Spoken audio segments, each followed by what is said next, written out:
Oke, salam dan salam sejahtera. Dan saya nak mengulas berkenaan dengan kenyataan media yang dibuat oleh Azmin Ali. Yang mana saya lihat ya, Azmin Ali begitu marah dengan tindakan Adun iaitu Selat Kelang yang telah pun mengalih sokongan kepada Menteri Besar Selangor. So, kita tonton dulu kenyataan media yang dibuat oleh Azmin Ali.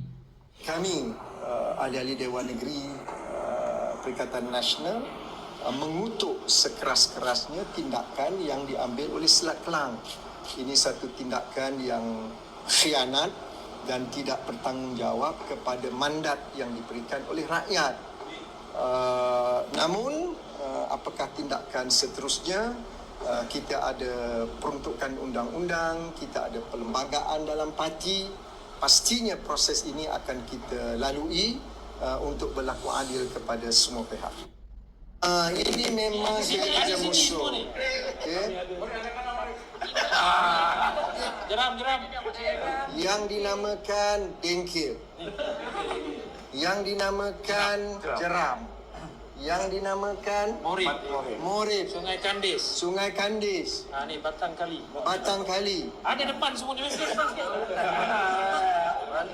Dia belum, yang belum dinamakan Hulu Kelang. Tak usah layan ni semua. Saya kira, saya nak terus terang. Rakyat penat. Rakyat mahu kami ini memberikan khidmat yang terbaik kepada rakyat. And itulah yang kami lakukan. Jadi apabila Azmin ya, dia buat lawak bodoh lah. Dia nak menceritakan tentang isu ya, tindakan yang dibuat oleh Adun Selat Kelang ni ya, sebagai tindakan khianat dan tidak bertanggungjawab terhadap mandat rakyat ya. Saya tertarik di situ sebab Azmin Ali ini pada saya seorang pengkhianat. Duduk dalam Parti Keadilan berpuluh tahun, akhirnya apabila Datuk Seri Anwar Ibrahim sepatutnya dinobatkan sebagai Perdana Menteri pada PRU ke-14 untuk menggantikan Tun Dr. Mahathir Mohamad, Azmin Ali telah pun melakukan satu pengkhianatan terbesar dalam politik negara sehingga kita lihat satu kerajaan itu jatuh dan diganti dengan satu kerajaan yang tidak mendapat mandat rakyat. Begitu juga dengan geng-geng dia 10 orang yang melompat daripada Parti Keadilan itu. So hari ini kalau dia nak cerita tidak bertanggungjawab terhadap mandat rakyat, itu dah jelas. Pada PRU ke-14 tu calon Perdana Menteri Datuk Tun Dr. Mahathir Mohamad, selepas itu 2 tahun harus diganti dengan Datuk Seri Anwar Ibrahim yang ada hari ini. Disebabkan tindakan Azmin Ali yang tidak sehaluan, yang mengkhianat pada Parti Keadilan dan Pakatan Harapan waktu itu, akhirnya mereka mengalihkan sokongan kepada Tan Sri Muhyiddin Yassin yang sepatutnya tidak menjadi Perdana Menteri, yang kita perjuangkan berpuluh tahun, Datuk Seri Anwar Ibrahim, agar keluar penjara. Jadi dalang pengkhianatan begitu lama berada dalam Parti Keadilan yang didalangi oleh Azmin Ali bersama dengan geng-geng sekitulnya, yang akhirnya kita hari ini merasa bahawa satu kesengsaraan apabila hutang negara meningkat 1.5 trilion. Bayangkan kalau Datuk Seri Anwar Ibrahim mengambil alih daripada Tun Dr. Mahathir Mohamad waktu itu, saya percaya ya, hari ini kita tidak mengalami hutang yang begitu besar dan ketirisan tidak berlaku, tetapi disebabkan oleh geng-geng Azmin Ali, maka terjadinya hutang negara yang kita lihat hari ini 1.5 trilion. Jadi Azmin Ali buat lawak bodoh ataupun Azmin Ali ini dah pun bebal. Yang mana dia kata rakyat mahu mereka untuk melakukan perubahan dan sebagainya. Saya rasa Azmin Ali ini dah mabuk. Dia manusia yang paling khianat sekali dalam mana-mana parti, yang mana bos dia sendiri Datuk Seri Ibrahim sebagai presiden parti dan juga sebagai pengerusi kepada Pakatan Harapan itu ditolak menyentuh oleh Azmin Ali. Bayangkan 10 orang ini menyebabkan Perikatan Nasional boleh menubuhkan kerajaan dan akhirnya geng-geng PAS boleh jadi kerajaan, yang mana PAS ini tidak ada dalam senarai untuk menjadi kerajaan. Begitu juga kalau kita tengok parti-parti yang kalah, reform yang sepatutnya kita bawa telah pun dicemari dengan pengkhianatan terbesar. Azmin Ali nak kata apa?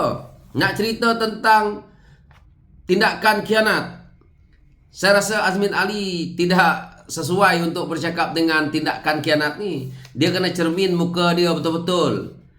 Saya percaya Azmin Ali ini dulu ya, dia nak duduk dalam Parti Keadilan tu, dia nak menjadi Perdana Menteri dan dia yang nak menjadi Presiden.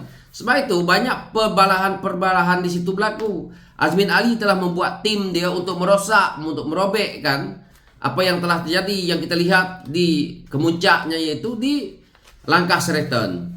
Hari ini apabila adun dia dah melompat, baru padan muka dia. Kita tengok Parti Bersatu yang duduk hari ini, seko pergi menyokong kepada Perdana Menteri. Dan apa yang Parti Bersatu ni pernah buat kepada orang lain, sedang mereka lihat hari ini dipertontonkan. Tetapi disangkal oleh puak-puak pengkhianat ini, konon-kononnya mereka berada di landasannya betul. Tapi itulah kuasa Tuhan. Akhirnya dia sendiri tidak dapat menjadi ahli parlimen dan dia terpaksa lari ke tempat lain untuk bertanding.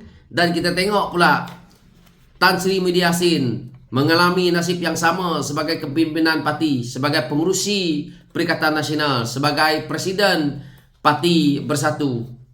Ahli-ahli parlimennya melompat meninggalkan dia. Dan sampaikan kita tengok terpaksa mereka membuat penggubalan ataupun mereka membuka balik tentang perlembagaan mereka untuk mereka tambah lagi kerana ada kekurangan di situ. Jadi siapa yang salah?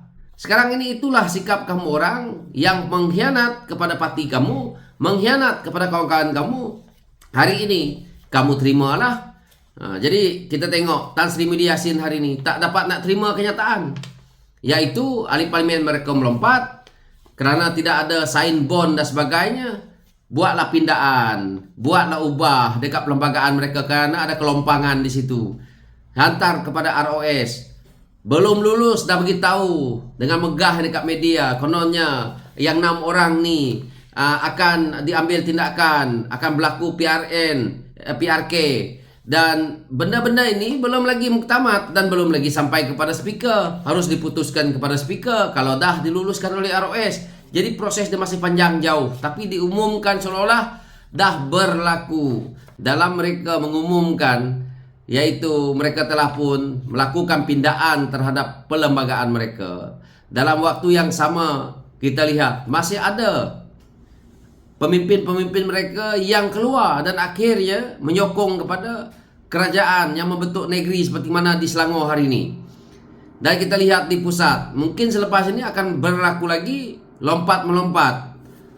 Jadi kesalahan-kesalahan ini adalah kesalahan yang dibuat oleh Tan Sri Muhyiddin Yassin bersama dengan geng-geng pengkhianat ini, yang kita tengok sebahagiannya telah pun jatuh terduduk dan sebagian lagi masih menikmati proses akan dijatuhkan oleh rakyat. Dan kita akan lihat bahawa Parti Bersatu ini akan habis. Mungkin politik Azmin Ali sendiri akan habis di Selangor. Jadi hari ini apabila mereka berkobar-kobar nak cerita tentang isu pengkhianat, nak cerita tentang tanggungjawab terhadap mandat rakyat, mana ada tanggungjawab? Kamu orang rampas kerajaan macam orang gila, macam orang sawan waktu itu. So itu ulasan saya. Sekian, terima kasih. Thank you.